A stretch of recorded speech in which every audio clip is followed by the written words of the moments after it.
বর্ণিল আয়োজনের মধ্য দিয়ে এবার উদযাপিত হলো ওয়ার্ল্ড রেকর্ড স্টোর ডে। শনিবার রাজধানীর কারওয়ান বাজারে ডেইলি স্টার গ্যালারিতে অনলাইন রেকর্ড প্রদর্শনীর আয়োজন করে Bangladesh audio file record society. প্রদর্শনীতে এসে মুগ্ধ সঙ্গীতপ্রেমীরা। সৈয়দ আব্দুল কাদি প্রায় 150 বছর আগের এন্টিক ফোনোগ্রাফ নিয়ে হাজির হয়েছেন প্রদর্শনীতে। 20 বছর আগে সঙ্গীতকে ভালোবেসে মার্কিন যুক্তরাষ্ট্র থেকে কেনেন শখের ফোনোগ্রাফ, সেটিই বাজছে প্রদর্শনীতে। প্রদর্শনীর অন্যতম আকর্ষণ পুরনো এই ফোনোগ্রাফ। ভাইনাইল রেকর্ডের সঙ্গে সঙ্গীত পিপাসুদের পরিচিত করতে 2023 সালে বাংলাদেশে প্রথমবার ছোট্ট পরিসরে আয়োজন করা হলেও এবার বেশ ঘটা করে উদযাপন করা হচ্ছে। অ্যানালগকে আপনি ফেলে দিয়ে ডিজিটাল রাখতে পারবেন না। আপনি ডিজিটালটা হচ্ছে কিন্তু অ্যানালগ থেকে।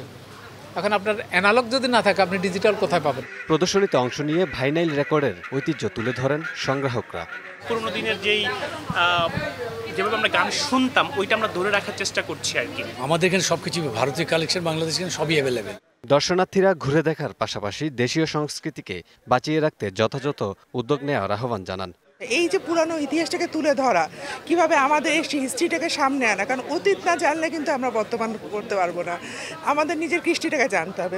প্রদর্শনীর উদ্বোধনী অনুষ্ঠানে বাংলাদেশের সঙ্গীতের বিবর্তন ও মান নিয়ে আলোচনা করেন সঙ্গীত শিল্পীরা।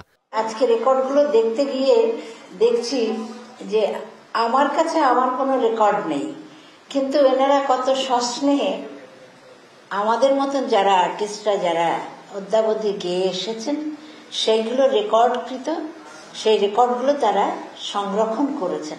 যারা আসছেন গানে তারা ভালো গার্জিয়ান পাচ্ছেন। গার্জিয়ান কেউ কাউকে মানে না, এখানে আমি রাজা, আমি বাদশা, আমি প্রজা। এই টেন্ডেন্সিটা যতদিন থাকবে ততদিন কোনোদিন উন্নতি হবে। শত বছরের পুরনো ও ক্লাসিক সব রেকর্ড তরুণদের মাঝে সঙ্গীতের বিবর্তনের ধারাকে উজ্জীবিত করে রাখবে বলে মত আয়োজকদের। কামরুল হাসান, ডিবিসি নিউজ, ঢাকা।